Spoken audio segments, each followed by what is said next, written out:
ದರ್ಶನ ವೀಕ್ಷಕರಿಗೆ ನಮಸ್ಕಾರ. ನಾನು ದರ್ಶನ್ ರಾಜನವರ್. ಸೊ ಇವತ್ತು ಒಂದು ಹೊಸ ವಿಶೇಷ ಕಾರ್ಯಕ್ರಮ ಜೊತೆಗೆ ನಾವು ಪಾದಾರ್ಪಣೆ ಮಾಡ್ತಾ ಇದ್ವಿ. ಏನಪ್ಪಾ ಅಂತಂದ್ರೆ ಪಾಡ್ಕಾಸ್ಟ್ ನಾವು ಕಾರ್ಯಕ್ರಮವನ್ನ ಶುರು ಮಾಡ್ತಾ ಇದ್ವಿ. ಆ ಪಾಡ್ಕಾಸ್ಟ್ನ ನಮ್ಮ ಮೊಟ್ಟ ಮೊದಲನೇ ಅತಿಥಿ ಕೋಲಾ ಎಂಬ ಡಾಕ್ಯುಮೆಂಟರಿಯ ನಿರ್ದೇಶಕ ನಿರ್ಮಾಪಕರಾದಂತಹ ದೀಪಕ್ ಹೆಗಡೆ ಅವರು ಇವತ್ತು ನಮ್ಮ ಜೊತೆ ಇದ್ದಾರೆ.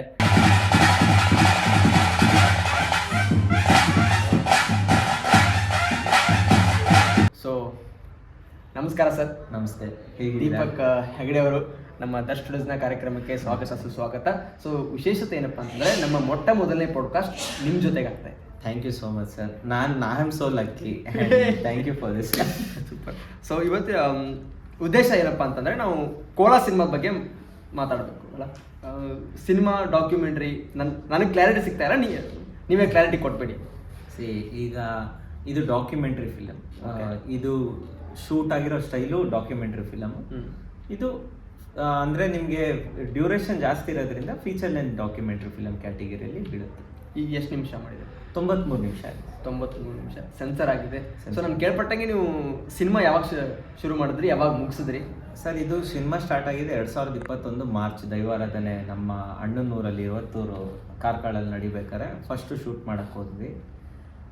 ಸೊ ಹೋಗ್ತಾ ಹೋಗ್ತಾ ನಮ್ಮ ತಾಯಿ ಮನೆತನದಲ್ಲಿ ಕೂಡ ದೈವಾರಾಧನೆ ಬೇರೆ ರೀತಿಯಲ್ಲಿ ನಡೆಯುತ್ತೆ. ಅಂದರೆ ಒಂದು ದೇವರು ದೈವನ ಮೀಟ್ ಮಾಡೋದು. ಸೊ ಅದನ್ನೆಲ್ಲ ಶೂಟ್ ಮಾಡ್ತಾ ಮಾಡ್ತಾ ಒಂದು 2 ವರ್ಷದಲ್ಲಿ ಆಗಿದ್ದೊಂದಷ್ಟು ಘಟನೆಗಳಿಂದ ಫೀಚರ್ ಲೆಂತ್ ಡಾಕ್ಯುಮೆಂಟ್ರಿ ಫಿಲಮ್ ಆಗಿ ತಯಾರಾಯಿತು. ಸೊ ದೆನ್ ನಾವು ಡಿಸೆಂಬರ್ 31/12/2023 ಸೆನ್ಸರ್ ಮಾಡಿಸ್ಕೊಂಡು ಒಂದಷ್ಟು ಫಿಲಮ್ ಫೆಸ್ಟಿವಲ್ಸ್ಗೆ OTTಗೆಲ್ಲ ಓಡಾಡಿ ಸೊ ಈಗ ಫೆಬ್ರವರಿ 26 ಶಿವರಾತ್ರಿಯಂದು ರಿಲೀಸ್ ಮಾಡಿದ್ವಿ. ಸೊ ಅಂದರೆ ಡಾಕ್ಯುಮೆಂಟ್ರಿಗೆ ಮುಖ್ಯವಾದಂಥ ಉದ್ದೇಶ ಅಥವಾ ಅದರ ಹಿಂದಿನ ಒಂದು ಏನೋ ಇಂಟೆನ್ಷನ್ ಇರುತ್ತಲ್ಲ, ಅದೇನು ಸರ್? ಸರ್, ಹಾನೆಸ್ಟ್ಲಿ ಹೇಳಬೇಕು ಅಂತಂದರೆ ನಾನು ಜೋಸಫ್ ಕಾಲೇಜಲ್ಲಿ ಫಿಲಮ್ ಮೇಕಿಂಗ್ ಹೋಗ್ತಾ ಇದ್ದೆ ಸರ್. 6th ಸೆಮ್ಮಲ್ಲಿ ತುಂಬ ಫ್ರ್ಯಾಂಕಾಗಿ ಹೇಳ್ತಾ ಇದ್ದೀನಿ, ಅಂದರೆ ತುಂಬ ಕಡಿಮೆ ಕಡೆ ಹೇಳ್ಕೊಂಡಿರೋದು ಇದು ಇಲ್ಲಿ ಫಸ್ಟ್ ಅಂದ್ಕೊಳ್ಳಿ. ಸರ್, ನನಗೆ ಕಾಲೇಜಲ್ಲಿ 6th ಸೆಮ್ಮಲ್ಲಿ ಆಚೆ ಹೋಗೋಕ್ಕಿಂತ ಮುಂಚೆ ಏನಾದರೂ ಒಂದು ಅಂದರೆ ಒಂದು ಕಾಲೇಜ್ ಫೈನಲ್ ಪ್ರಾಜೆಕ್ಟ್ ಅಂತ ಮಾಡೋಕ್ಕಿರುತ್ತೆ. ನಿಮ್ಗೆ ಎಲ್ಲರೂ ಇದ್ದಂಗೆ ನಮಗೂ ಇರುತ್ತೆ. ಬಟ್ ನಾನು ಡಾಕ್ಯುಮೆಂಟ್ರಿ ಆಯ್ಕೆ ಮಾಡಿಕೊಂಡೆ ಸರ್. ನನ್ನ ಹಣೆ ಬರೋಕ್ಕೆ ಲಾಕ್ಡೌನ್ ಆಗೋದು, ವೇವ್ 2 ಲಾಕ್ಡೌನ್ ಆಗಿ ರಿಲೀಸ್ ಆಯಿತು. ಸೊ ನಾನು ಏನು ಮಾಡೋದು ಅಂದಾಗ ಸಖತ್ತು, ಯಾಕಂದರೆ ನಿಮ್ಮ ಬೆಂಗಳೂರು ಪರಿಸ್ಥಿತಿ ಒಂಚೂರು ಹದಗೆಟ್ಟಿತ್ತು. ಸೊ ನಾನೇನು ಯೋಚನೆ ಮಾಡಿದೆ, ಇಲ್ಲ ಸರಿ ಒಂದ್ಸಲಿ ಊರಲ್ಲಿ ಏನಾರು ಚೆಕ್ ಮಾಡೋಣ ಅಂದ್ಬಿಟ್ಟು ಮಕ್ಕಂಗೆ ಫೋನ್ ಮಾಡಿ, ನಾಳಿದ್ದೆ ದೈವಾರಾಧನೆ ಇದೆ ಬಾ ಅಂದರು. ನೀವು ನಂಬಲ್ಲ, ನಾನು ಇಲ್ಲಿದ್ದೆ ಸರ್, ಕಲಬುರ್ಗಿಲಿದ್ದೆ. ಕಲಬುರ್ಗಿಲಿ ಬೆಸ್ಟ್ ಆ್ಯಕ್ಟ್ರ್ ಅವಾರ್ಡ್ ತೊಗೊಂಡು ಫೆಬ್ರವರಿ ಎಂಡಿಂಗಲ್ಲಿ.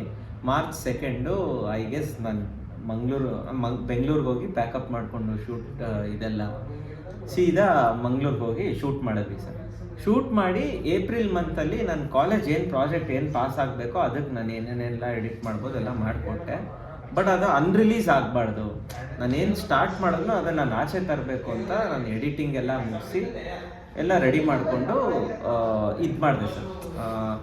ಸರ್, ಹೋಗ್ತಾ ಏನಾಗೋಯ್ತು, VFX ಮಾಡೋಣ ಅಂತ ಅನ್ನಿಸ್ತು. ಸ್ಟಾರ್ಟಿಂಗಲ್ಲಿ ಒಂದು 3 minutes VFX ಮಾಡೋಣ ಅನ್ನಿಸ್ತು.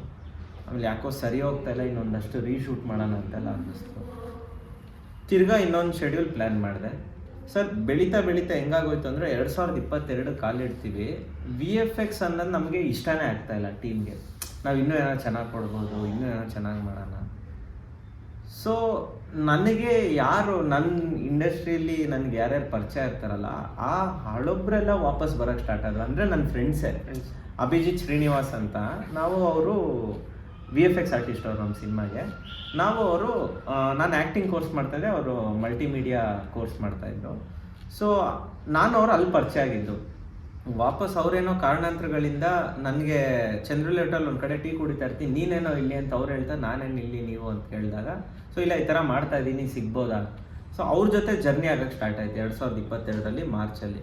So you won't believe, within 6 months ನಾವೇನು VFX ಮಾಡಿದ್ದೀವಿ, if you see our film, ನಾವು ಅದು 6 months ಕಂಪ್ಲೀಟ್ ತೊಗೊಂಡಿದ್ದೀವಿ ಸರ್. ಆ VFXಗೆ ಫುಲ್ 6 months. ಅಂದರೆ ನಮ್ಮದೇ ಸಿಸ್ಟಮಲ್ಲಿ ರೆಂಡರ್ ಮಾಡೋದು, ಒಂದೊಂದೆಲ್ಲ ಒಂದು 16 days 18 days ರೆಂಡರ್ ಇಡ್ತಾಯಿದ್ವಿ. ಅಂದರೆ ಹೆಂಗೆ ಅಂದರೆ ಟ್ಯಾಬ್ಲೆಟ್ ಹಾಕೋದು ಸಿಸ್ಟಮ್ಗೆ, ಅಂದರೆ ಮಲಗಿಸೋದು ಒಂದು 6 hours ಮಾರ್ನಿಂಗು, ತಿರ್ಗಾ ಫುಲ್ ನೈಟ್ 24 hours ರೆಂಡರ್ ಇಡೋದು. ಸೊ ಇದೆಲ್ಲ ಏನಕ್ಕೆ ಮಾಡಿದ್ವಿ ಅಂದರೆ ಸರ್ ಅದೊಂದು ಪೋರ್ಟ್ಫೋಲಿಯೋಗೆ ಸೆಟ್ ಆಗಬೇಕು. ನಾನೇನು ಕೆಲಸ ಸ್ಟಾರ್ಟ್ ಮಾಡಿದೆ 2021 ಅದಿಷ್ಟು ದೊಡ್ಡದಾಗಿ ಹಠವಾಗಿ ಕೂತ್ಕೊಂತಂದ್ರೆ ನನ್ನ ಕೈಯಲ್ಲಿ ಅದು ನಾನು ಬೇರೆ ಥರನೇ ಪೋರ್ಟ್ರೇ ಮಾಡೋಣ ಜನಕ್ಕೆ ಅಂದಾಗ ಇನ್ನೊಬ್ರು ತಮ್ಮನ್ ಅಂತ ಬಂದರು, ಇಲ್ಲ ಇದನ್ನು ಸೆನ್ಸರ್ ಮಾಡಿಸಿ ಸ್ಟೇಟ್ ಅವಾರ್ಡ್ ನ್ಯಾಷನಲ್ ಅವಾರ್ಡ್ಗೆಲ್ಲ ಕಳ್ಸೋಣ ಹಂಗೆ ಹಿಂಗೆ. ಹೌದಾ ಹಿಂಗಾ? ಆಮೇಲೆ ಏನಾಯಿತು, ಸ್ವಲ್ಪ ಬಡ್ಜೆಟ್ ಪ್ರಾಬ್ಲಮ್ಮು. ಸೊ ನಾವೇನು ಮಾಡೋದು, ಬೇರೆ ಕಡೆ ಎಲ್ಲ ಹೋಗಿ ದುಡಿಯೋದು. ಈಗ EMI ಮೊಬೈಲ್ ತೊಗೊಳೋದು, EMI ಕಾರ್ ತೊಗೊಳೋದೆಲ್ಲ ಇರುತ್ತೆ. ನಾನು EMIಗೆ ಡಾಕ್ಯುಮೆಂಟ್ರಿ ಫಿಲಮ್ನ ನನಗೆ ನಾನೇ ಏನು ಹೇಳಿ ಜನಕ್ಕೆ ಪ್ರೆಸೆಂಟ್ ಮಾಡೋಣ ಅಂತ ನಮಗೆ ನಾವೇ ಪ್ರೊಡ್ಯೂಸ್ ಮಾಡ್ಕೊಂಡ್ವಿ. ಸೊ ದೆನ್ ಸರ್ ನನ್ನ ಟೀಮ್ ಇಲ್ಲದೆ ಇದ್ದರೆ ನಾನು ಇಲ್ಲಿವರೆಗೂ ಬರೋಕ್ಕೆ ಸಾಧ್ಯನೇ ಇಲ್ಲ ಸರ್. ನನ್ನ ಟೀಮ್ ಎಲ್ರಿಗೂ ಸರ್, ಇವರು ಅಂತಲ್ಲ, ನನ್ನ DOP ಇಂದ ಹಿಡಿದು ನನ್ನ ಸಬ್ಟೈಟಲ್ ಆರ್ಟಿಸ್ಟ್ವರೆಗೂ ಅಥವಾ ನನ್ನ ಬ್ಯಾಕ್ ಸಪೋರ್ಟಿವ್ ಟೀಮ್ವರೆಗೂ ಅವ್ರಿಲ್ಲ ಅಂದರೆ ನಾನು ಇಲ್ಲಿ ಕೂತ್ಕೊಳ್ಳೋಕೆ ನನಗೆ ಯೋಗ್ಯತೆನೇ ಇಲ್ಲ ಸರ್. ಸೊ ಇಷ್ಟು ಜನ ಕಾರಣ. ನೀವು ಹೇಳ್ತಾರೆ ನನಗೆ ಖುಷಿ ಆಗ್ತದೆ ಇಷ್ಟೆಲ್ಲ ಟೀಮ್ ಇಟ್ಕೊಂಡು. ಸೊ ಅಪಾರ್ಟ್ ಫ್ರಮ್ ನಿಮ್ಮ ಕೋಲಾರ ಬಿಟ್ಟು ಬೇರೆ ಕೇಳ್ತೀನಿ ನನಗೆ, ಆಮೇಲೆ ಅಲ್ಲೇ ಲಿಂಕ್ ಆಗುತ್ತೆ. ನೀವು ಕ್ಲಾಸ್ ಮಾಡಿದ್ರಲ್ಲ ಫಿಲ್ಮಲ್ಲಿ, ಎಸ್ ಫಿಲ್ಮಲ್ಲಿ ಕ್ಲಾಸ್ ಮಾಡಿ. ನಿಮ್ಮ ಫಸ್ಟ್ ಪ್ರಾಜೆಕ್ಟ್ ಯಾವುದು ಸರ್? ಚಪ್ಪಲಿ ಅಂತ. ಚಪ್ಪಲಿ, ಅದಕ್ಕೆ ಅವಾರ್ಡ್ ಎಲ್ಲ ಸಿಕ್ಕಿದೆ. ಹೌದು. ನೀವು ಶಾರ್ಟ್ ಮೂವಿ ಮಾಡಿದ್ರಿ, ಅವಾರ್ಡ್ ಸಿಕ್ತು. ಇಷ್ಟೆಲ್ಲ ಮತ್ತು ಒಳ್ಳೆ ಟೀಮ್ ಇಟ್ಕೊಂಡು VFXಗೆ 6 months ತೊಗೊಂಡ್ರಿ, ಡಾಕ್ಯುಮೆಂಟ್ರಿಗೆ ಇಷ್ಟೆಲ್ಲ ಟೀಮ್ ಇಟ್ಕೊಂಡು ಶಾರ್ಟ್ ಫಿಲ್ಮ್ಸ್ ಆದಮೇಲೆ ನೆಕ್ಸ್ಟು ಸಿನಿಮಾ ಅಂದ್ರೆ ಎಲ್ರಿಗೂ ಕನಸು. ಹೌದು. ಆ ಪ್ಲ್ಯಾಟ್ಫಾರ್ಮೇ ಬೇರೆ. ಹೌದು. ಆ ಹಂತಕ್ಕೆ ಕಾಲಿಡೋದನ್ನು ಬಿಟ್ಟು ಡಾಕ್ಯುಮೆಂಟ್ರಿನ ಆಯ್ಕೆ ಮಾಡ್ಕೊಂಡಂಥ ಕಾರಣ ಏನಾದರೂ, ಈಗ ಸಿನಿಮಾಗಳು ಓಡ್ತಾ ಇಲ್ಲ, ಹೌದು. ಹೊಸಬರಿಗೆ ಚಾನ್ಸ್ ಸಿಗ್ತಾ ಇಲ್ಲ. ಸೊ ಆ ಕಾರಣನ ಸರ್ ಇಲ್ಲ, ನನಗೆ ಸರ್ ನಂದು ಬಂಡುತನ ಯಾವುದು ಅಂತ ಹೇಳ್ಬಿಡ್ತೀನಿ ನಿಮಗೆ ಸರ್. 2021 ಸ್ಟಾರ್ಟ್ ಆಗಿ 2022 ಸೆನ್ಸರ್ ಆಗಿ 2023, 2024, 2025 ಒಬ್ಬ ಹ್ಯೂಮನ್ ಸೈಕಾಲಜಿಲಿ 2.5 ವರ್ಷ ಒಂದು ಪ್ರಾಜೆಕ್ಟ್ ಒಬ್ಬ ಡೈರೆಕ್ಟ್ರ್ ಅಥವಾ ಒಬ್ಬ ಪ್ರೊಡ್ಯೂಸರ್ ಇಟ್ಕೊಂಡು ಅದನ್ನು ನಾನು ಇನ್ನೂ ಬಿಸ್ನೆಸ್ ಮಾಡ್ತೀನಿ ಅನ್ನೋ ನಂಬಿಕೆ ನನಗಿತ್ತು ಅಂದಾಗ ನನ್ನ ಸುತ್ತ ಇರೋರ್ಗೆ ಆ ನಂಬಿಕೆ ಹೋಗಿತ್ತು. ಇದೇನೂ ಆಗಲ್ಲ, ಇವ್ನ ಕೈಯಲ್ಲಿ ಸಾಧ್ಯನೇ ಇಲ್ಲ. ರಿಲೀಸ್ ಆದಮೇಲೂ ಹೆಂಗಪ್ಪ ಅಂದ್ಕೊಂಡಿದ್ದೆ ಪ್ರಮೋಷನ್ಸು. ಬಟ್ ನಾನು ಒಂದು ಹೇಳ್ತೀನಿ ಸರ್, ನಾವು ಏನು ಅಂದ್ಕೊಂಡಿರ್ತೀವಿ ಗೊತ್ತಾ, ಅದು ಚಿಕ್ಕದೋ ದೊಡ್ಡದೋ, ನೀವು ಅದನ್ನು ಫಸ್ಟು ಮುಗಿಸ್ಬೇಕು. ನಂದು ಇದ್ದಿದ್ದು ಇಷ್ಟೇ ಸರ್. ನಾನೀಗ ಹೌದು ಸರ್, ನಾನು ಫೀಚರ್ ಫಿಲಮ್ ಮಾಡ್ಬೇಕು, ಕತೆಗಳು ಬರ್ತಿದ್ದೆ, ಏನೋ ಒಂದು ಮಾಡೋಣ ಅಂತ ಪಲ್ಟಿ ಹೊಡಿತಾನೆ ಇರ್ತೀವಿ ನಾವು. ನನಗೆ ಅದ್ರ ಮಧ್ಯೆ ಒಂದಷ್ಟು ಆ್ಯಕ್ಟಿಂಗ್ ಆಫರ್ಸ್ ಸಿಕ್ತು ಸರ್. ನಾನು ಡಾರ್ಲಿಂಗ್ ಕೃಷ್ಣ ಅವ್ರ ಜೊತೆ ಒಂದು ಸಿನಿಮಾ ಕೆಲಸ ಮಾಡಿದೆ. ಯಾವ cinema sir? Love me or hate me ಅಂತ ಒಂದು ಸಿನಿಮಾ ಕೆಲಸ ಮಾಡಿದೆ. ಆಮೇಲೆ ತೀರ್ಥರು ಹೊಂದಿಸಿ ಬರೆಯರಿ ಡೈರೆಕ್ಟರ್ ಇದ್ದಾರಲ್ಲ, ರಾಮೇನಹಳ್ಳಿ ಜಗನ್ನಾಥ್ ಸರ್, ಅವ್ರ ಜೊತೆ ಈಗ ತೀರ್ಥರೂಪ ತಂದೆಯವರಿಗೆ ಅನ್ನೋ ಒಂದು ಸಿನಿಮಾಲಿ ಒಂದು ಪಾತ್ರ ಮಾಡ್ತಾ ಇದ್ದೀನಿ. ಆ್ಯಂಡ್ ನಿಮಗೆ K. ಮಂಜು ಸರ್ ಗೊತ್ತಿರ್ಬೋದು, S. ನಾರಾಯಣ್ ಸರ್ ಗೊತ್ತಿರ್ಬೋದು. ಶ್ರೇಯಸ್ ಮಂಜು ಅವ್ರ ಸಿನಿಮಾಲಿ ಒಂದ್ಸಲ ಮೀಟ್ ಮಾಡೋ ಅನ್ನೋ ಒಂದು ಸಿನಿಮಾಲಿ S. ನಾರಾಯಣ್ ಸರ್ ಡೈರೆಕ್ಷನಲ್ಲಿ ನಾನು ಶ್ರೇಯಸ್ ಮಂಜು ಸರ್ ಜೊತೆನೂ ಆ್ಯಕ್ಟ್ ಮಾಡಿದ್ದೀನಿ, ಫ್ರೆಂಡ್ ರೋಲು. ಸೊ ಈ ಥರ ಎಲ್ಲ ಪ್ರಾಸೆಸ್ ಆಗ್ತಾಯಿತ್ತು ಸರ್. ಸೊ ಈ ಮಧ್ಯದಲ್ಲಿ ನಾನು ಈಗ ನಾನೇನು ಮಾಡಿದ್ದೀನಿ ಡಾಕ್ಯುಮೆಂಟ್ರಿ, ಇದು ನಾನು ಬಿಟ್ಟರೆ ಅದೇನು ಮಾಡಿದೆ ಅಂತ ಜನ ಕೇಳ್ತಾರೆ. ನಾನು ಇದಕ್ಕೊಂದು ಎಂಡ್ ಅಂತ ಕೊಡಲೇಬೇಕು. ಸೊ ಅದಕ್ಕೆ OTTsಗೆಲ್ಲ ಓಡಾಡಿದೆ ಸರ್. OTTಸಲ್ಲಿ ಇದ್ದಿದ್ದು ಇಷ್ಟೇ ಸರ್. ನನಗೆ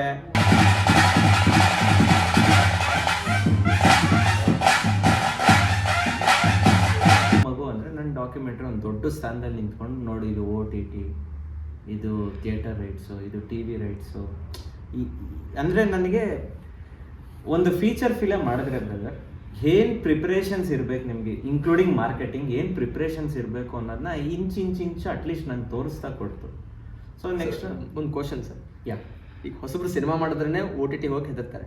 ಅಂತಲ್ಲಿ ಡಾಕ್ಯುಮೆಂಟ್ರಿ ಮಾಡಿಬಿಟ್ಟು OTTಗೆ ನೀವು ಟ್ರೈ ಮಾಡೋಕ್ಕೆ ಹೋಗ್ತಿರಲ್ಲ ಸರ್, ಆ ಧೈರ್ಯ ಏನು ಸರ್? ನನಗೆ ಧೈರ್ಯ ಅನ್ನೋದಕ್ಕಿಂತ ನನ್ನ ಕಂಟೆಂಟ್ ಮೇಲೆ ನಂಗೆ ನಂಬಿಕೆ ಇತ್ತು ಸರ್. ಯಾಕಂದರೆ ರೀಸೆಂಟ್ಲಿ ಕಾಂತಾರ ಅನ್ನೋ ಒಂದು ಸಿನಿಮಾ ನಿಮ್ಗೆ ಹಿಟ್ ಕೊಟ್ಟಾಗ ಸರ್, ನಾನು ಕಾಂತಾರ ನೋಡಿದೆ ಅಕ್ಟೋಬರಲ್ಲಿ. ನನಗೆ ಹೆಂಗೆ ಅನ್ನಿಸ್ತು ಅಂದರೆ, ಗುರು ಇವರು ಕಮರ್ಷಿಯಲ್ ಆಗಿ ಹೇಳಿದ್ದಾರೆ, ರಿಷಬ್ ಶೆಟ್ಟಿ ಸರ್ ಕಮರ್ಷಿಯಲ್ ಆಗಿ ಕಾಂತಾರ ಬಗ್ಗೆ ಹೇಳಿ. ನಾನು ಡಾಕ್ಯುಮೆಂಟ್ರಿ ಆಗಿ ನಿಮಗೆ ವ್ಲಾಗ್ಸ್ ಇದೆ, ಈಗ ವ್ಲಾಗ್ ಬಗ್ಗೆ ಗೊತ್ತು, ಅಥವಾ ನಿಮಗೆ ಸಣ್ಣ ಪುಟ್ಟ ಶಾರ್ಟ್ ಫಿಲಮ್ಸ್ ಮಾಡಿದ್ದಾರೆ. ಬಟ್ ಮಣಿಪಾಲ್ ಯೂನಿವರ್ಸಿಟಿ ಸ್ಟೂಡೆಂಟ್ಸ್ ಏನೋ ಒಂದಷ್ಟು ಡಾಕ್ಯುಮೆಂಟ್ರೀಸ್ ಮಾಡಿ, but feature and documentary film ಯಾರೂ ಮಾಡಿಲ್ಲ. ಸೊ ನಾನು ಮಾಡಿದ್ದೀನಲ್ಲ, ಇದನ್ನು ಇವ್ರಿಗೆ ತೋರಿಸ್ಲೇಬೋದು. ಏನು ತೋರಿಸೋದ್ರಲ್ಲಿ ಏನು ತಪ್ಪು, ತೋರಿಸೋಣ, ಇವ್ರು ತೊಗೊಂತಾರೆ. ಅಮೆಝಾನ್ ಪ್ರೈಮ್ ಆಗಲಿ ಎಲ್ಲರಿಗೂ ಹಂಗೆ ಟ್ರೈ ಮಾಡಿದೆ ಸರ್. ಬಟ್ ಅಲ್ಲೇನಂದರೆ ನನಗೊಂದಷ್ಟು ರೆಸ್ಟ್ರಿಕ್ಷನ್ಸ್ ಆಗ್ತಾಯಿತ್ತು. ಓ ಹಿಂಗಾ, ಓ ಸರಿ ಆಯ್ತು, ನೆಕ್ಸ್ಟ್ ನಾನು ಬರ್ತೀನಿ, ನಿಮ್ಮ ಹತ್ರ ಬಂದೇ ಬರ್ತೀನಿ, ಅದು ಹಾಗೆ ಆಗುತ್ತೆ. ನೆಕ್ಸ್ಟ್ ನಾವು ಏನು ಅಂದ್ಕೊಂಡಿದ್ದೀವಲ್ಲ, ಈಗ ಹೇಳೋದಕ್ಕಿಂತ ಅದಾಗುತ್ತೆ. ನನಗೀಗ ಒಂದು ವಿಶಸ್ ಇದೆ, ನಾನು ಇಲ್ಲೇನು ಮಾಡಲಿಲ್ಲ, ನೆಕ್ಸ್ಟ್ ಅದರಲ್ಲಿ ನಾನು ಮಾಡ್ತೀನಿ. ಸೊ ಈಗ ನಾನು ಪ್ರೀವಿಯಸ್ ಶಾರ್ಟ್ ಫಿಲಮ್ ಕಂಪೇರ್ ಮಾಡಿದ್ರೆ ನಾನು ಇಲ್ಲಿಂದ ಇಲ್ಲಿಗೆ ಬಂದಿದ್ದೀನಿ. ಸೊ ಸರ್, ನನಗೆ ಫಸ್ಟು ಕಂಟೆಂಟ್ ಸರ್. ನೀವು ಶಾರ್ಟ್ ಫಿಲಮ್ ಮಾಡಿ, ಡಾಕ್ಯುಮೆಂಟ್ರಿ ಮಾಡಿ, ಫೀಚರ್ ಫಿಲಮ್ ಮಾಡಿ, ಕಂಟೆಂಟ್ ಸ್ಟ್ರಾಂಗ್ ಆಗಿದ್ದೆ, ನಿಮ್ಮ ಪಬ್ಲಿಸಿಟಿ ಸ್ಟ್ರಾಂಗ್ ಆಗಿಲ್ಲ ಅಂದರೆ ನೀವು ಎಷ್ಟೇ ದೊಡ್ಡ ಮೇಕಿಂಗ್ ಇರಲಿ ಸರ್, ಇಲ್ಲ ಎಷ್ಟೇ ಆ್ಯಾವ್ರೇಜ್ ಮೇಕಿಂಗ್ ಇರಲಿ sir, making is all about cup of tea. But if your content is strong enough to reach all audience. ಈಗ ನಾನು ಕಲಬುರ್ಗಿ ಜನಕ್ಕೆ ಬಂದು ಅಥವಾ ಎಲ್ಲ ಜನಕ್ಕೂ ನಾನು ಏನಕ್ಕೆ ನಾನು ಡಾಕ್ಯುಮೆಂಟ್ರಿ ನೋಡಿ ಅಂತ ಇದ್ದೀನಿ ಅಂದರೆ ಸರ್, ಅದರಲ್ಲಿ ಒಂದು ಅಮೂಲ್ಯವಾದ ವಿಷಯ ಇದೆ. ಅಂದರೆ ದೈವಾರಾಧನೆನ ಏನಕ್ಕೆ ಪಾಲಿಸ್ತೀರಾ? ಅದೊಂದು ಸ್ಟೇಜ್ ಶೋ ಅಲ್ಲ, ಅಥವಾ ಈಗ ಅದೇನೋ ಒಂದು ರಿಯಾಲಿಟಿ ಶೋಸಲ್ಲೆಲ್ಲ ಮಾಡ್ತಾರೆ ಸರ್, ಡ್ಯಾನ್ಸು ಅಥವಾ ಇನ್ಸ್ಟಾಗ್ರಾಮ್ ರೀಲ್ಸಲ್ಲೆಲ್ಲ ಮೇಕಪ್ ಹಾಕೊಂಡು ಅಂದ್ಬಿಡೋದು. ನಾನು ತುಂಬ ರೀಲ್ಸ್ ಎಲ್ಲ ನೋಡಿದ್ದೀನಿ. ದಯವಿಟ್ಟು ಅದನ್ನೆಲ್ಲ ಮಾಡಬೇಡಿ. ಅದು ಆ ಸಂಸ್ಕೃತಿಗೆ ನೀವು ಎಮೋಷನ್ಸ್ ಕೊಡ್ದಂಗೆ. ಅದು ನೀವೇನೋ ಒಂದು ಮೇಕಪ್ ಹಾಕೊಂಡು ಬಂದು ನಿಂತ್ಕೊಂಡಿದ್ದೆ ದೈವ ಬಂದ್ಬಿಡುತ್ತೆ ಅನ್ನೋದು ಅಲ್ವೇ ಅಲ್ಲ ಸರ್. ಅದೊಂದು ಪ್ರೊಸೀಜರ್ ಇದೆ. ಅದೇನು ಅನ್ನೋದನ್ನ ನಾನು ತೋರ್ಸೋದಕ್ಕೆ ಕೋಲ ಮಾಡಿದ್ದೀನಿ. ಸರಿ, ನಾವು ಏನೋ ಒಂದು ಯಾವುದೊಂದು ಸ್ಟೆಪ್ ಹತ್ಬೇಕಂತಂದರೆ ಮುಂದಿನ ಆಲೋಚನೆ ಇಟ್ಕೊಂಡು ಆ ಸ್ಟೆಪ್ ಹತ್ತಬೇಕಾ ಬೇಡವಾ ಅಂತ ವಿಚಾರ ಮಾಡ್ತೀವಿ. ಸೊ ಈಗ ನೀವು ಡಾಕ್ಯುಮೆಂಟ್ರಿ ಮಾಡಿದ ಉದ್ದೇಶ ಏನು ಸರ್? ಮುಂದಿನ ಏನಾದರೂ ಉದ್ದೇಶ ಇಟ್ಕೊಂಡು ಡಾಕ್ಯುಮೆಂಟ್ರಿ ಮಾಡಿದ್ರ ಸರ್? ನಾನು ಈ ಡಾಕ್ಯುಮೆಂಟ್ರಿ ಮಾಡ್ಬೇಕಾದ್ರೆ ಸರ್, ನಾನು ಚಪ್ಪಲಿ ಮಾಡಿದಾಗ zero intention sir. Okay, zero ಅಂದರೆ ಸರ್, ನಾನು ಕಾಲೇಜಲ್ಲಿ ನಮ್ಮ ಹೆಸ್ರಂದ್ರೇ ಅಸಹ್ಯ. ಅಂದರೆ ಗೊತ್ತಲ್ಲ, ಯೂಶಲಿ ಕಾಲೇಜ್ ಹುಡುಗರು ಹೇಗಿರ್ತಾರೋ ಹಾಗೇ ಇದ್ವಿ. ಸೊ ಕಾಲೇಜಲ್ಲಿ ಒಂಚೂರು ತಲೆ ಎತ್ಕೊಂಡು ಮೆರೆಯೋಣ ಅಂತ ಕನ್ನಡದಲ್ಲಿ ಒಂದು ಶಾರ್ಟ್ ಫಿಲಮ್ ಮಾಡೋಣ ಅಂತ ಇದು ಇವ್ರಿಗೆ HOD ಗೆ ಹೆಸರು ಕೊಟ್ಬಿಟ್ಟು ಪ್ಲಾನ್ಸ್ ಎಲ್ಲ ಏನಿಲ್ಲ ಸರ್. ನಾವು ಚಪ್ಪಲಿ ಅಂತ ಒಂದು ಶಾರ್ಟ್ ಫಿಲಮ್ ಮಾಡಿದ್ವಿ. ಹಾಂ ಹೌದು, ಅದು ಕಾಲೇಜ್ ಪ್ರಾಜೆಕ್ಟ್. ಸಾರಿ, ಅದು ಕಾಲೇಜ್ ಪ್ರಾಜೆಕ್ಟ್ ಚಪ್ಪಲಿನು. ನನ್ನ ನಂಬಿ ಒಂದು 30,000 ಹಾಕ್ರು ಅಂತ ನನ್ನ ಟೀಮಿಗೆ ಹೆಂಗೋ ಮಾಡಿ ರಿಕ್ವೆಸ್ಟ್ ಮಾಡಿ 30,000 ಹಾಕ್ಸ್ಕೊಂಡೆ ಸರ್. 85,000 ದುಡ್ಸ್ಕೊಟ್ಟೆ. ಸೂಪರ್. ಆ್ಯಂಡ್ ಸರ್, ಆ ದುಡ್ಡು ಅಂತನಲ್ಲ ಸರ್, ನನಗೆ 14 ಅವಾರ್ಡ್ ಅಂತನಲ್ಲ ಸರ್, ನನಗೆ ಕೊಟ್ಟಿದ್ದು ಅದೇನಂತಾರೆ ಸರ್, ನನಗೆ ಈಗ ಈ ಶಾರ್ಟ್ ಫಿಲಮ್ ಮಾಡಿದ್ನ ನಾನು ಎಲ್ಲ ಒಂದು ಕಡೆ ಹೋಗ್ತೀನಿ, ಅಸಿಸ್ಟೆಂಟ್ ಡೈರೆಕ್ಟ್ರಾಗಿ ಕೇಳ್ತೀನಿ ಅಂದ್ಕೊಳ್ಳಿ, ಎಲ್ಲೋದ್ರೂ door was open. Darling Krishna sir ಜೊತೆ ಆ್ಯಕ್ಟ್ ಮಾಡಿದೆ, ಆಮೇಲೆ ಶ್ರೇಯಸ್ ಮಂಜು ಅವ್ರ ಜೊತೆ ಆ್ಯಕ್ಟ್ ಮಾಡಿದೆ, ಎಸ್ ನಾರಾಯಣ್ ಸರ್ ಡೈರೆಕ್ಷನಲ್ಲಿ ಆ್ಯಕ್ಟ್ ಮಾಡಿದೆ. ಅದಾದಮೇಲೆ ಇವರು ತೀರ್ಥರೂಪ ತಂದೆ ಅಂದರೆ ಹೊಂದಿಸಿ ಬರೆಯರಿ ಡೈರೆಕ್ಟರ್ ಅವ್ರ ಜೊತೆ ಈಗ ಇದು ಮಾಡ್ತಾಯಿದ್ದೀನಿ, just because of short film. ಯಾವುದನ್ನು ಕಡೆಗಣಿಸ್ಬಾರ್ದು ಸರ್. ಶಾರ್ಟ್ ಫಿಲಮ್ಮು ಸರ್, ನೀವು ಹೇಗೆ ಅಂದರೆ ಒಂದು ಶಾರ್ಟ್ ಫಿಲಮ್ ಮಾಡಿ ಏನೇ ಮಾಡಿ ನೀವು you should public yourself. ನೀವು ಪಬ್ಲಿಸೈಸ್ ಮಾಡಲೇಬೇಕು. ಇಲ್ಲ ಅಂದರೆ ನೀವು ಇದ್ದೀರಂತ ಹೆಂಗೆ ಗೊತ್ತಾಗುತ್ತೆ ಸರ್? ನಾನು ಇಲ್ಲಿದ್ದೀನಿ ಕೋಲ ಅನ್ನೋದು ಇವಾಗ ಒಂದಷ್ಟು ಜನಕ್ಕೆ ಗೊತ್ತು. ನಾನು ದೀಪಕ್ ಹೆಗ್ಡೆ ಅನ್ನೋರು ಯಾರು ಗೊತ್ತು? ಸೊ ನಾವು ಪ್ರತಿಯೊಂದು ಅಷ್ಟೇ sir, it's about just reaching right audience at right time. ನಾವೇ ಕೂಗಿ ಹೇಳಬೇಕು, ಇಲ್ಲಿ ನಾವು ಈ ಥರ ಮಾಡಿದ್ದೀವಿ, ಸೊ ಈ ಥರ. ಸೊ ನೀವು ಸ್ಟೆಪ್ ಬೈ ಸ್ಟೆಪ್ ಕೇಳಿದ್ರಿ ಸರ್. ಡೆಫಿನೆಟ್ಲಿ ಒಂದು ಶಾರ್ಟ್ ಫಿಲಮ್ ಮಾಡಿರೋ ಒಂದು ಡಾಕ್ಯುಮೆಂಟ್ರಿ ಮಾಡಿ, ಡೆಫಿನೆಟ್ಲಿ ಒಂದು ಫೀಚರ್ ಫಿಲಮ್ ನೆಕ್ಸ್ಟ್ ಪ್ಲ್ಯಾನ್ ಉದ್ದೇಶ ಇದೆ ಸರ್.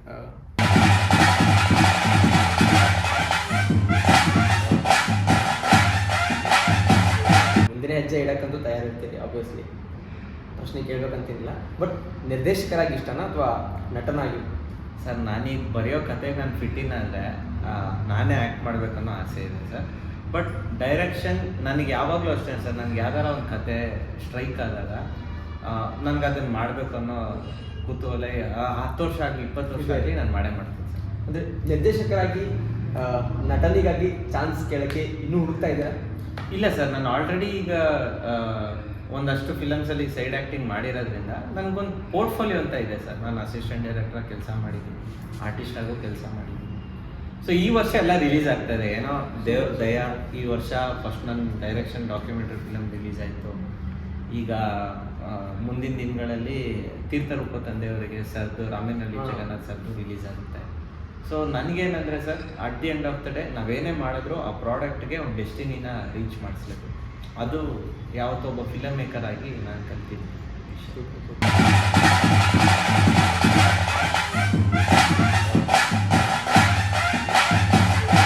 ಸದ್ಯಕ್ಕೆ ಸಿನಿಮಾದಲ್ಲಿ ಹೊಸಬರಿಗೆ ಚಾನ್ಸ್ ಸಿಗ್ತಾ ಇಲ್ಲ, ಹೊಸಬರಿಗೆ ಅವಕಾಶನೇ ಇಲ್ಲ ಅನ್ನೋ ಕಾಲದಲ್ಲಿ ನೀವು ಒಂದಿಷ್ಟು ಸಿನಿಮಾಗಳನ್ನ ಮಾಡಿದ್ರಲ್ಲ, ಆ ಸಿನಿಮಾದಲ್ಲಿ ನಟನೆ ಮಾಡಿರ್ತಕ್ಕಂಥ ಅವಕಾಶ ಏನಾದರೂ ನಿಮಗೆ ನಿಮ್ಮ ಡಾಕ್ಯುಮೆಂಟ್ರಿ ಅಥವಾ ನಿಮ್ಮ ಮುಂದಿನ ಕರಿಯರ್ಗೆ ಏನಾದರೂ ಹೆಲ್ಪ್ ಆಗುತ್ತಾ ಅಥವಾ ಆಗ್ತಾ ಇದೆಯಾ? ಡೆಫಿನೆಟ್ಲಿ ಆಗಿದೆ ಸರ್. ನಾನು ಮಾಡಿದ ಶಾರ್ಟ್ ಫಿಲಮ್ಸಿಂದ ನಾನು ಒಂದಷ್ಟು ಸಿನಿಮಾ ಅಸಿಸ್ಟೆಂಟ್ ಡೈರೆಕ್ಟರ್ ಕೆಲಸ ಮಾಡಿದೆ. ಒಂದಷ್ಟು ಸಿನಿಮಾ ಚಿಕ್ಕ ಪಾತ್ರ ಮಾಡಿದ್ರು ನನಗೆ ಫೀಚರ್ ಫಿಲಮ್ಸಲ್ಲಿ ಆಪರ್ಚುನಿಟಿ ಸಿಕ್ಕಿದೆ. ಸೊ ನಾನು ಶಾರ್ಟ್ ಫಿಲಮ್ ನನಗೆ ಬಂದಿದ್ದ ಕ್ಯಾಶ್ ಪ್ರೈಸಸ್ಸಿಂದ ನಾನು ಫೀಚರ್ ಫಿಲಮ್ ಫಸ್ಟ್ ಪ್ರೊಡಕ್ಷನ್ ಅಂದರೆ ಇನಿಷಿಯಲ್ ಸ್ಟೇಜಲ್ಲಿ ಪ್ರೊಡ್ಯೂಸ್ ಮಾಡೋದಕ್ಕೆ ಹೆಲ್ಪ್ ಆಯಿತು. ಸೊ 85,000 ಚಿಕ್ಕ ಅಮೌಂಟ್ ಅಂತೂ ಅಲ್ಲ ಸರ್. ಸೊ ಅದರಿಂದಾಗಿ ನಾನು ಇಲ್ಲಿವರೆಗೂ ನನಗೆ ಏನು ಒಂದು ಹೆಲ್ಪ್ ಆಗಿದೆ ಆ ಡಾಕ್ಯುಮೆಂಟ್ರಿ ಫಿಲಮ್ ಸ್ಟಾರ್ಟ್ ಮಾಡೋದಕ್ಕೆ, ಅಥವಾ ಒಂದು ಕೀಯಿಂಗ್ ಅಂತಾರಲ್ಲ, ಸ್ಟಾರ್ಟಿಂಗ್ ನಿಮ್ಗೆ ₹1 ಕಾಯಿನ್ ಹಾಕ್ದಂಗೆ ಅದು ಕೀಯಿಂಗ್ ಆಗಿದೆ. ಸೊ ಸರ್ ಇದೆರಡೂ ಕೂಡ ನನ್ನ ಫೀಚರ್ ಫಿಲಮ್ಗೆ 2 ಕಣ್ಣಾಗಿ ಉಳಿಯುತ್ತೆ ಸರ್. ನಾನು ಇವಾಗ ಹೆಂಗೆ ಅಂದರೆ ಸರ್, ನಾವು ಮಾಡಿ ಕೆಲಸ ಪೋರ್ಟ್ಫೋಲಿಯೋ ಉಳಿಬೇಕು ಅಂತಂದರೆ ನಾವು ಅದಕ್ಕಷ್ಟೇ ಆಲೋಚನೆ ಮಾಡಿ ಕ್ಲೀನಾಗಿ ಪ್ಲ್ಯಾನ್ ಮಾಡಿ ಮಾಡಿದ್ರೆ ಒಂದು ಪೋರ್ಟ್ಫೋಲಿಯೋ ಸೆಟ್ ಆಗುತ್ತೆ ಸರ್. ನೆಕ್ಸ್ಟ್ ನಾವು ಏನೇ ಮಾಡಿದ್ರು ದೊಡ್ಡದೇ ಮಾಡ್ತೀವಿ ಅಂತಲ್ಲ, ಪ್ರಯತ್ನ ಇರಬೇಕು ಸರ್ ಅಷ್ಟೇ. ನಾನು ಇವತ್ತು ಪ್ರಯತ್ನ ಪಟ್ಟೆ ಇಲ್ಲಿಗೆ ಬಂದು ಕೂತ್ಕೊಂಡ್ಬಿಟ್ಟೆ ಸರ್. ಡಾಕ್ಯುಮೆಂಟ್ರಿ ಫಿಲಮ್ ಫೀಚರ್ ಆಗಿ ಉಳಿತು. ಇವಾಗ ನಾನು ಪ್ರಯತ್ನನೇ ಪಡಲಿಲ್ಲ, ನನಗೆ ಸರಿ ಆಯಿತು ಏನೋ ಒಂದು ರಿಲೀಸ್ ಮಾಡೋಣ ಅಂತ ಆಗಿದ್ರೆ ನನಗೆ ಇಷ್ಟೆಲ್ಲ ಕಾಂಟ್ಯಾಕ್ಟ್ಸ್ ಬೆಳೀತಾ ಇರಲಿಲ್ಲ, OTT ಇಲ್ಲ. ನಿಮ್ಮ ಹೆಸರಾಗ್ತಾ ಇಲ್ಲ ಅಂತಂದ್ರು ನಿಮ್ಮ ಕೆಲಸ ಈ ಶಾರ್ಟ್ ಫಿಲ್ಮ್ಸು, ಈ ಶಾರ್ಟ್ ಫಿಲ್ಮ್ ಕಾಂಪಿಟೇಷನ್ ಮುಖಾಂತರ ಹೌದು ಸಿಗ್ತಾ ಇದೆ. ಎಸ್. ಆಮೇಲೆ ಅಷ್ಟೇ ಕೋಲಾನು ಅಷ್ಟೇನೆ. ಕೋಲಾನ ಡಾಕ್ಯುಮೆಂಟ್ರಿ ಫಿಲಮ್ ಎಲ್ರಿಗೂ ಗೊತ್ತು, ಬಟ್ ನಿಮಗೆ ಹೇಳೇ ಗೊತ್ತಿಲ್ಲ ಇದ್ರೂ ಪರವಾಗಿಲ್ಲ, ಬಟ್ ನಮ್ಮ ಕೆಲಸ ಮಾತಾಡಬೇಕು. ಸೊ ನಾಳೆ ದಿನ ನಾವೇ ಅಂತ ಹೇಳ್ಕೊಬೋದಲ್ಲ, ಯಾರು ಬಂದು ಕೂತ್ಕೊಂಡ ನಾನು ಅಂತ. ಸೊ ಸಮ್ವೇರ್ ಸರ್ ನಾವು ಮಾಡೋ ಕೆಲಸಕ್ಕೆ ಎಂಡ್ ಎಷ್ಟು ಇಂಪಾರ್ಟೆಂಟು, ನೀವು ಸ್ಟಾರ್ಟ್ ಮಾಡಿದಾಗ ಇದೆ ಅನ್ನೋದು ನಿಮ್ಗೆ ಗೊತ್ತಿರಬೇಕು. If you are doing a short film, ಇದನ್ನು ನಾನು ಪ್ರೊಫೈಲ್ಗೆ ಮಾಡ್ಕೊತೀನಿ ಅಂದರೆ ಇದು ನನ್ನ ಪೋರ್ಟ್ಫೋಲಿಯೋ, ಇದು ನಾಳೆ ದಿನ ಪ್ರೊಡ್ಯೂಸರ್ ತೋರಿಸಿದ್ರೆ ಇದರಿಂದ ನನಗೆ ಒಂದಷ್ಟು ಅವಕಾಶ ಸಿಗಬೇಕು. ಅಥವಾ ಈ ಡಾಕ್ಯುಮೆಂಟ್ರಿ ನಾನು ಮಾಡಿದಾಗ ಈಗ ನಾನು ಯಾವುದೇ ಪ್ರೊಡ್ಯೂಸರ್ ಹತ್ರ ಹೋದರೆ, ನನ್ನ ಪ್ರೊಡ್ಯೂಸರ್ ನಮ್ಮ ಈ ಡಾಕ್ಯುಮೆಂಟ್ರಿ ಫಿಲಮ್ ಪ್ರೊಡ್ಯೂಸರ್ ಸೇಫ್ ಇದ್ದಾನೆ ಅಂದರೆ ನನಗೆ ಯಾಕೆ ಇನ್ವೆಸ್ಟ್ ಮಾಡೋಣ? ನಿಜ ಸರ್. ಸೊ ಅದು ಇಂಪಾರ್ಟೆಂಟ್ ಅಲ್ಲ ಸರ್. ನಿಮ್ಮ ವಯಸ್ಸು ಎಷ್ಟು? ಸರಿ, ರೈಟ್ ನಾವು 27 ಅಂದರೆ ಒಬ್ಬ ಯಂಗ್ಸ್ಟರ್ಸ್ ಆಗಿ, ನಾವು ಯಂಗ್ಸ್ಟರ್ಸು, ನೋಡ್ತಿರೋರು ಯಂಗ್ಸ್ಟರ್ಸು, ಈಗ ನಾವು ಒಂದೇನೋ ಮಾಡಬೇಕು ಅನ್ನೋಂಥ ಕನಸಿರುತ್ತಲ್ಲ, ಅದಕ್ಕೆ ಮುಖ್ಯವಾಗಿ ಏನು ಬೇಕು ಸರ್? ಮುಖ್ಯವಾಗಿ ಇವತ್ತೇನು ಅನ್ಕೊಂಡಿದ್ದಾರೆ, ಒಂದು ಕ್ಯಾಮ್ರಲ್ಲಿ ಮಾಡಿದ್ರೇ ಫಿಲಮ್. ದಯವಿಟ್ಟು ಹೇಳ್ತಾ ಇದ್ದೀನಿ ಎಲ್ಲಾರ್ಗು, ಇದು ನಮ್ಮ ಗುಲ್ಬರ್ಗದವ್ರು ಅಂತಲ್ಲ, ಫಸ್ಟ್ ಆಫ್ ಆಲ್ ಇಲ್ಲಿ ಇರೋರಿಗೆ ಕಾನ್ಫಿಡೆನ್ಸ್ ಲೆವೆಲ್ ಇರುತ್ತೆ, ಬಟ್ ಸ್ಟಾರ್ಟಿಂಗ್ ಟ್ರಬಲ್ ಅಷ್ಟೇ. ನಮ್ಮಲ್ಲೂ ಅಷ್ಟೇ ಸರ್, ಎಲ್ಲರಲ್ಲೂ ಅಷ್ಟೇ. ನಮ್ಮ ಎಸ್ಪೆಷಲಿ ಯೂತ್ಸ್ ಅಂತಾನೆ ತೊಗೊಳೋದು ನಾವು, ಅವರು ಇವ್ರು ಅಂತ ಕ್ಯಾಟಗರೈಸ್ ಮಾಡೋದು ಬೇಡ ನಾವು. ಸರ್ ಫಸ್ಟ್ ಆಫ್ ಆಲ್ ನಾನು ಹೇಳೋದು, ಈ ಕ್ಯಾಮ್ರಾ ಬೇಕು ಸರ್. ಯಾರು ಯಾವ ಪುಸ್ತಕದಲ್ಲೂ ಯಾವ ಬದನೆಕಾಯಲ್ಲೂ ಎಲ್ಲೂ ಬರ್ದಿಲ್ಲ ಸರ್ ನಿಮಗೆ. ಅಂದರೆ ಸರ್ ಅದೆಲ್ಲೂ ಇಲ್ಲವೇ ಇಲ್ಲ. ನಿಮ್ಗೆ ಯಾವ ರೂಲ್ಸಲ್ಲಿ ಇದೆ ತೋರಿಸಿ, ಈ ಕ್ಯಾಮ್ರಲ್ಲೇ ಮಾಡು, ಇದರಲ್ಲೇ ಮಾಡಿ, ಇದರಲ್ಲಿ ಮಾಡೋದೇ ಸೆನ್ಸರ್. ಸರ್ ಅದು ಏನು ಅಂತಂದರೆ ನಿಮಗೆ ನಿಮ್ಮ ಪ್ರೊಪೌಂಡ್ ಆಫ್ ಕ್ವಾಂಟಿಟಿ ಅಥವಾ ನಿಮ್ಮ ಸಿನಿಮಾ ಬಡ್ಜೆಟ್ಗೆ ತಕ್ಕನಂಥ ಕ್ಯಾಮ್ರಾ ಅಂತ ಅಂದ್ಕೊಳ್ಳಿ. ನಿಮ್ಗೆ ಈಗ ಈ ಬಡ್ಜೆಟ್ ಇದೆಯಾ, ನಾನು ಈ ಬಡ್ಜೆಟಲ್ಲಿ ನನ್ನ ಕಂಟೆಂಟ್ ನಾನು ಹೇಗೆ ಹೇಳ್ಬೋದು ಅಂದರೆ, ನಿಮ್ಮ ಸುತ್ತಮುತ್ತ ಟ್ಯಾಲೆಂಟ್ಸ್ ಇರುತ್ತೆ, ಎಲ್ಲರನ್ನೂ ಇನ್ವಾಲ್ವ್ ಮಾಡ್ಕೊಳ್ಳಿ. VFX ಟೀಮ್ನ ಇನ್ವಾಲ್ವ್ ಮಾಡ್ಕೊಳ್ಳಿ, ಪೋಸ್ಟರ್ ಡಿಸೈನ್ ಟೀಮ್ ಇನ್ವಾಲ್ವ್ ಮಾಡಿ, we will give best to this content ಅನ್ನೋದನ್ನ ಫಸ್ಟ್ ನೀವು ಫಿಕ್ಸ್ ಆಗಿ ಒಂದು ಟೀಮ್ ಆಗಿ, ದೆನ್ ಆಟೋಮೆಟಿಕ್ಲಿ ಎಲ್ಲ ನಿಮಗೆ ಹೇಗೆ ಬೇಕೋ ಹಾಗೆ ವರ್ಕ್ ಆಗುತ್ತೆ. ಇದು ನನ್ನ ಡಾಕ್ಯುಮೆಂಟ್ರಿನೇ ನನ್ನ ಎಕ್ಸಾಂಪಲ್ ಅಂತ ಹೇಳ್ಬೋದು. ಸರ್ ಹೊರಟಾಗ ನಾವೆಲ್ಲೋ ಇದ್ವಿ ಸರ್, ರಿಲೀಸ್ ಮಾಡ್ಬೇಕಾದ್ರೆ ಎಲ್ಲಿದ್ದೀವಿ ನೋಡಿ. ನಾವು ಇದೆಲ್ಲ ಮಾಡ್ತೀವಿ ಅಂತ ಕನ್ಸ್ಮನ್ಸೆಲ್ಲ ಅಂದ್ಕೊಂಡಿಲ್ಲ. It will do justice for the content sir. ಅಂದರೆ ನೀವು ಏನೇ ಒಂದು ಮಾಡಿ, ನಿಮಗೆ ಕಲಾ ಸರಸ್ವತಿ ಆಟೋಮೆಟಿಕ್ಲಿ ನಿಮ್ಗೆ ಆಶೀರ್ವಾದ ಮಾಡ್ತಾರೆ, ಇಲ್ಲಿ ಹೋಗು ಈ ದಾರಿಲಿ ಇದೆಲ್ಲ ಆಗುತ್ತೆ ಅಂತ. ಸೊ ಸರ್ ನನಗೆ ನಂಬಿಕೆ ಅನ್ನೋದಕ್ಕಿಂತ ನಂಬಿಕೆ ಎಲ್ಲರಲ್ಲೂ ಇರುತ್ತೆ, ಬಟ್ ನಾನು ಯಂಗ್ಸ್ಟರ್ಸಲ್ಲಿ ಹೇಳೋದೇನು ಅಂದರೆ, you should start. No matter ನಾಳೆ ಮಾಡ್ತೀನಿ ನಾಳಿದ್ದು ಮಾಡ್ತೀನಿ ಅಂದರೆ ಅದು ಮುಗ್ದೋಯ್ತು ಸರ್. ನಾಳೆ ನಾಡಿದ್ದು ಅದು ಆಲ್ರೆಡಿ ಪೋಸ್ಟ್ ಅಂತ ಇದ್ದೀರಾ, ಪ್ರೀ ಅಂತ ಇಲ್ಲ, ಅಥವಾ ರೈಟ್ ನೋ ಅಂತ ಇಲ್ಲ. ಸೊ ಫ್ರೀ ಆಗಿರೋದನ್ನ ಹಿಡ್ಕೊಂಡು ಪೋಸ್ಟ್ ಮಾಡ್ತೀನಿ ಅಂದ್ರೆ ಆಗಲ್ಲ. ಇವಾಗ ಮಾಡ್ತೀನಿ ಅಂತ ಹೊರಡಿ, ಸರಿ ಇವಾಗ ಈ ಕ್ಯಾಮ್ರಾ ಆಯ್ತಾ ನಡೀರಿ ಏನೋ ಶಾರ್ಟ್ ಫಿಲಮ್ ಶೂಟ್ ಮಾಡೋಣ ಅಂದರೆ, if you are doing that it's done. ನೀವು ಚಿಕ್ಕದು ದೊಡ್ಡದು ಏನಿಲ್ಲ sir, you should do it and you should craft yourself. ಅಂದರೆ ನೀವಾಗೇ ಎಕ್ಸ್ಪೀರಿಯನ್ಸ್ ಆಗಬೇಕು. ಡೆಫಿನೆಟ್ಲಿ ಅಸಿಸ್ಟೆಂಟ್ ಡೈರೆಕ್ಟ್ರಾಗಿ ವರ್ಕ್ ಮಾಡೋದೆಲ್ಲ ಓಕೆ, ಬಟ್ ನಿಮಗೆ ನಿಮ್ಮ ಕೆಪಾಸಿಟಿ ಗೊತ್ತಾಗೋದು ನೀವೇನೋ ಒಂದು ನಿಮ್ಮ ಸ್ವಇಚ್ಛೆಯಿಂದ ಒಂದು ಶಾರ್ಟ್ ಫಿಲಮು ಅಥವಾ ಇನ್ನೊಂದೇನೋ ಏನಾದ್ರು ಮಾಡೋದಂದ್ರೆ ಗೊತ್ತಾಗುತ್ತೆ. ಇಲ್ಲಾಂದರೆ you can't know your talent. If you have a talent, you should know your talent. ಅದು ಎಷ್ಟು ಲೆಕ್ಕಕ್ಕಿದೆ, ಎಷ್ಟು ಕ್ರಾಫ್ಟ್ ಮಾಡ್ಕೊಬೇಕು. ನಿಮ್ಮನ್ನು ನೋಡಿ ಕೆಲವರು ಯಂಗ್ಸ್ಟರ್ಸ್ ಶುರು ಮಾಡಲಿ ಅಂತ ತಿಳ್ಕೊಳ್ತೀವಿ. ಸೊ ಕೊನೆಗೆ ನಿಮ್ಮ ಕೋಲಾ ಕಾನ್ಸೆಪ್ಟಿಗೆ ಬರೋದಂದರೆ, ಕೋಲಾ ಅಂತ ಅಂದ ತಕ್ಷಣ ನಮಗೆ ನೆನಪಿಗೆ ಬರೋದೆ ಮಂಗಳೂರು ಸಟ್ ಫಸ್ಟು, ಇನ್ನೊಂದು ಶೆಟ್ಟಿಗಳು ಬರ್ತಾ ಇದ್ದಾರೆ ಅದೊಂದು, ಆಮೇಲೆ ಮೇನ್ಲಿ ಬರೋದು ಕಾಂತಾರ ಸತ್ಯ. ಅದಾದಮೇಲೆ ಜಾಸ್ತಿ ನಾವು ನೋಡಿದ್ವಿ ಕೆಲವೊಂದು ಶಾರ್ಟ್ ಫಿಲ್ಮ್ಸ್ ತುಂಬಾ ನೋಡಿದ್ವಿ. ಸೊ ಕೋಲಾ ಅಂದ ತಕ್ಷಣ ನಮ್ಗೆ ನೆನಪಿಗೆ ಬರುತ್ತೆ, ಅದೇ ಬರುತ್ತೆ. ಅದರಲ್ಲಿ ವಿಶೇಷತೆ ಏನು ಅಂತ ಹುಡ್ಕೋದಾದ್ರೆ, ನಿಮ್ಮ ಕೋಲಾದಲ್ಲಿ ಏನಕ್ಕೆ ನೋಡಬೇಕು, ಏನಪ್ಪ ವಿಶೇಷತೆ? ಯಾಕೆ ಆ ಕಡೆ ಹೋಗಿ ಲಾಗ್ಸ್ಗಳನ್ನು ಮಾಡಿದ್ದಾರೆ, ಸುಮಾರು ಬಂದಿದೆ. ಹೌದು, ಶಾರ್ಟ್ ಫಿಲ್ಮ್ಸ್ ಬ್ಲಾಗ್ಸ್ ಎಲ್ಲ ಸುಮಾರು ಬಂದಿದೆ. ಈ ಕೋಲಾರ ಕಾನ್ಸೆಪ್ಟ್ನಲ್ಲಿ ಅದೇ ಕಾನ್ಸೆಪ್ಟ್ ಇರುತ್ತೆ, ಬಟ್ ನಿಮ್ಮಲ್ಲಿ ವಿಶೇಷತೆ ಏನಿತ್ತು ಸರ್? ಸರ್ ಈಗ ನಿಮಗೆ ದೈವಾರಾಧನೆ ಅನ್ನೋದು ಏನು ಮೂಲ ಇದೆಯಲ್ಲ, ಬೇಸಿಕ್ಲಿ ದೈವಾರಾಧನೆ ಏನಕ್ಕೆ ನಮ್ಮ ಊರಲ್ಲಿ ಅಷ್ಟು ಎಮೋಷ್ನಲಿ ಫಾಲೋ ಅಪ್ ಮಾಡ್ತಾರೆ ಅಂದರೆ ಅದ್ರ ಮೇಲೆ ಇರುವಂಥ ದೃಢವಾದ ನಂಬಿಕೆ ಏನು ಅಂದರೆ ನಿಮಗೆ ಒಂದಷ್ಟು ಎವಿಡೆನ್ಸ್ ಇದೆ ಸರ್. ಈಗ ನಿಮಗೆ ಬಾಹುಬಲಿ ಬೆಟ್ಟ ಗೊತ್ತಿರ್ಬೋದು, ಕಾರ್ಕಳಲ್ಲಿ ಒಂದು ಬಾಹುಬಲಿ ಬೆಟ್ಟ ಇದೆ. ಸೊ ಅದಕ್ಕೂ ಮತ್ತು ಕಲ್ಕುಡ ದೈವಕ್ಕೂ ಒಂದು ಇದಿದೆ ಸರ್, ಒಂದು ಕತೆ ಇದೆ, ಒಂದು ಜಾನಪದದಲ್ಲಿ ಸೃಷ್ಟಿಯಾಗಿರೋ ಒಂದು ಕತೆ ಇದೆ. ಸೊ ನಿಮಗೆ ಆ ದೈವ ಸ್ವರೂಪ ತಗೊಳ್ಳೋಕ್ಕಿಂತ ಮುಂಚೆ ಬೆಟ್ಟದಲ್ಲಿ ನಿಮಗೆ ಆ ಬಾಹುಬಲಿ ಮೂರ್ತಿನ ನಿಲ್ಲಿಸೋದಕ್ಕೆ ಆ ಕಲ್ಕೊಡ ದೈವ ಹೆಲ್ಪ್ ಮಾಡಿದೆ ಅನ್ನೋದನ್ನ ಒಬ್ಬರು ವರ್ಧಮಾನ್ ಜೈನ್ ಅನ್ನೋರು ನಿರೂಪಣೆ ಮಾಡಿದ್ದಾರೆ. ಸೊ ನೀವು ಆ ಥರ ಎಲ್ಲ ಕತೆ ನೋಡಿದಾಗ ನಿಮ್ಗೇನು ಅನಿಸುತ್ತೆ ಅಂದರೆ, ಸೊ ಓಕೆ, ಈ ದೈವಕ್ಕೆ ಇಲ್ಲಿ ಎವಿಡೆನ್ಸ್ ಇದೆ. ಈಗ ನಿಮ್ಗೆ ಕೊರಗಜ ಗೊತ್ತಿರ್ಬೋದು, ಕೊರಗಜ ಇಸ್ ಎ ವೆರಿ ಫೇಮಸ್ಫುಲ್ ದೈವ ಈಗ ಎಲ್ಲ. ಆ್ಯಂಡ್ ಪಂಜುರ್ಲಿ ಬಗ್ಗೆ ಗೊತ್ತಿರ್ಬೋದು, ಗುಳಿಗನೂ ಗೊತ್ತಿರ್ಬೋದು, ಲಾಸ್ಟಲ್ಲಿ ರಿಷಬ್ ಶೆಟ್ಟಿ ಸರ್ ಮಾಡ್ತಾರಲ್ಲ. ಸೊ ಈ ದೈವತ್ವ ಸ್ವರೂಪ ತಗೊಳ್ಳೋದು ಹೇಗೆ, ಆಮೇಲೆ ಮಾಯಾ ಸ್ವರೂಪ, ನೀವು ಏನು ಕಾಡಲ್ಲಿ ಹೋಗ್ಬಿಟ್ಟು ಈಗ ಮಾಯ ಆಗ್ಬಿಡ್ತಾರಲ್ಲ ರಿಷಬ್ ಶೆಟ್ಟಿ ಸರು, ಅದ್ರದ್ದು ಬೇರೆ ದೈವಗಳದ್ದು ಎಕ್ಸಾಂಪಲ್ಸ್ ಹೇಗೆ ಆಗಿದೆ ಅನ್ನೋದ್ರ ಬಗ್ಗೆ ನಮ್ಮ ಸಿನಿಮಾಲಿ ನಾವು ಎಕ್ಸ್ಪ್ಲೈನ್ ಮಾಡೋಕ್ಕೆ ಟ್ರೈ ಮಾಡಿದ್ದೀವಿ. ಆಮೇಲೆ ಇಂಚು ಅಷ್ಟೇ, ನೀವು ಏನಕ್ಕೆ ಆ ಮೇಕಪ್ ಹಾಕ್ತಾರೆ, ಏನಕ್ಕೆ ಆ ಮ್ಯೂಸಿಕ್ ಇರುತ್ತೆ, ಏನಕ್ಕೆ ಆ ಜನದ ಮಧ್ಯೆನೇ ದೈವಾರಾಧನೆ ನಡೆಯುತ್ತೆ ಅನ್ನೋದ್ರ ಬಗ್ಗೆ ಹೇಳೋಕ್ಕೆ ತುಂಬ ಪ್ರಯತ್ನ ಪಟ್ಟಿದ್ದೀವಿ. ಈ ಥರ ಏನಕ್ಕೆ ಆಗುತ್ತೆ ಅಂದರೆ ಡೀಟೇಲ್, ನೀವು ನೆಕ್ಸ್ಟ್ ಏನಾರ ನಮ್ಮ ಮಂಗ್ಳೂರಿಗೆ ಬಂದಾಗ ನೀವು ದೈವಾರಾಧನೆ ನಡಿಬೇಕಾರೆ ಅಲ್ಲಿ ನೀವು ಲಿಟ್ರಲಿ ಓಕೆ ಇದು ಆ ಡಾಕ್ಯುಮೆಂಟ್ರಿ ನೋಡಿದ್ನಲ್ಲ ಇದು ಹೀಗೆ ಅಂತ ಹೇಳಿ ನೀವು ಸ್ಟಿಚ್ ಆನ್ ಆಗ್ತೀರಾ. ನಿಮ್ಗೆ ಯಾವುದು ಹೊಸದು ಅನ್ಸಲ್ಲ, ಯಾಕಂದರೆ ನಾನು ಮಂಗಳೂರಿಗೆ ನೀವು ಅಂದರೆ ಈಗ ಎಸ್ಪೆಷಲಿ ಈಗ ಇಲ್ಲಿರೋ ಜನಕ್ಕೆ ಕೆಲವ್ರಿಗೆ ಅಲ್ಲಿ ಹೋಗ್ಲಿಕ್ಕೆ ಆಗಲ್ಲ. ಬಟ್ ಈ ಸಿನಿಮಾ ನೋಡಿದ್ರೆ ನೀವು ದೈವಾರಾಧನೆ ಒಂದು ಪಾರ್ಟ್ ಆದಂಗೆ ಫೀಲ್ ಕೂಡ ಟ್ರೈ ಮಾಡ್ತೀವಿ. ಬಗ್ಗೆ ಮಾತಾಡಬಾರ್ದು ಗೊತ್ತಿಲ್ಲ, ಬಟ್ ಈ ದೈವಾರಾಧನೆ ಕೋಲಾರ ಸ್ಪೆಷಲ್ ನಮ್ಮಂಥ ಯಂಗ್ಸ್ಟರ್ಸ್ಗಳಿಗೆ ಈಗಿನ ಹೊಸದು ನಾವೇನು ಬರ್ತೀವಲ್ಲ, ಈ ದೇವರು ದೆವ್ವ ತಕ್ಷಣ ನಮ್ಗೇನು ಮೂಢನಂಬಿಕೆ, ಹೌದು, ಈ ಥರ ಭಾವನೆಗಳು ಬರೋದು. ಹೌದು, ನೀವು ಒಬ್ಬರು ಯಂಗ್ಸ್ಟರ್ಸ್ ಆಗಿ ನೀವು ನಮ್ಮ ತಲೆಮಾರಿನವ್ರೆ, ನಮ್ಮ ಥರನೇ ಯೋಚನೆ ಮಾಡ್ತಾರೆ. ನಿಮಗೂ ಇನಿಷಿಯಲ್ ಡೇಸಲ್ಲಿ ಆ ಥರ ಏನಾದರೂ ಯೋಚನೆಗಳು ಬಂದಿತ್ತಾ ಸರ್? ಚಿಕ್ಕವರದಾಗಲೂ ಡೆಫಿನೆಟ್ಲಿ ನಾನು ಉಪ್ಪಿ ಸರ್ ಫ್ಯಾನ್ ಅಲ್ವಾ, ಸೊ ಹಾಗಾಗಿ ಇದೆಲ್ಲ ಇದ್ದೇ ಇರುತ್ತೆ 100%. ಬಟ್ ಸರ್ ಒಂದು ಹೇಳ್ತೀನಿ, ನಾವು ಎಷ್ಟೇ ಸರ್ ಈಗ ಏನಾಗುತ್ತೆ ಅಂತಂದರೆ ಸರ್ ನಮ್ಮ ಪೂರ್ವಜರು ಸರ್, ಈಗ ಗುಲ್ಬರ್ಗಾಗ ಒಂದು ಹಿಸ್ಟ್ರಿ ಇದೆ. ಸೊ ನನಗೆ ಇಷ್ಟ ಆಗುತ್ತೆ, ನಾನು ಅದನ್ನು ತಿಳ್ಕೊಂಡು ಏನಾದ್ರು ಸಿನಿಮಾ ಮಾಡಬೇಕು ಇಲ್ಲ ಡಾಕ್ಯುಮೆಂಟ್ರಿ ಮಾಡಬೇಕು, ನಾನು ಫಸ್ಟ್ ತಿಳ್ಕೊತೀನಿ. ಸೊ ಹಾಗೆ ಬಂದಾಗ ಯಾಕೆ ಈ ದೈವಾರಾಧನೆನ ಫಸ್ಟ್ ಇಷ್ಟೊಂದು ಫಾಲೋ ಅಪ್ ಮಾಡ್ತಾಯಿದ್ರು ಅನ್ನೋದನ್ನ ನಾನು ಫಸ್ಟು ಹುಡುಕಿದಾಗ ಸರ್ ಎಲ್ಲೋದ್ರೂ ನಂಬಿಕೆ ಅನ್ನೋರು ಸರ್. ನಾನು ಅದಕ್ಕೆ ಲಾಸ್ಟಲ್ಲಿ ನನ್ನ ಡಾಕ್ಯುಮೆಂಟ್ರಿಲಿ ನಾನು ಏನು ಎಂಡಿಂಗ್ ಕನ್ಕ್ಲೂಷನ್ ಕೊಟ್ಟಿದ್ದೀನಿ ಅಂದಿದ್ದೀನಿ ಅಂದರೆ, ನಂಬಿಕೆ ಎಂಬುದು ನಿಮ್ಮೊಳಗಿನ ಅತಿ ದೊಡ್ಡ ದೈವಿಕ ಶಕ್ತಿ. ಅಂದರೆ trust is A biggest divine power in your self ಅಂತ ತುಂಬ ಜನ ಲೆಕ್ಚರ್ಸ್ ಆಗಿರ್ತಾರೆ.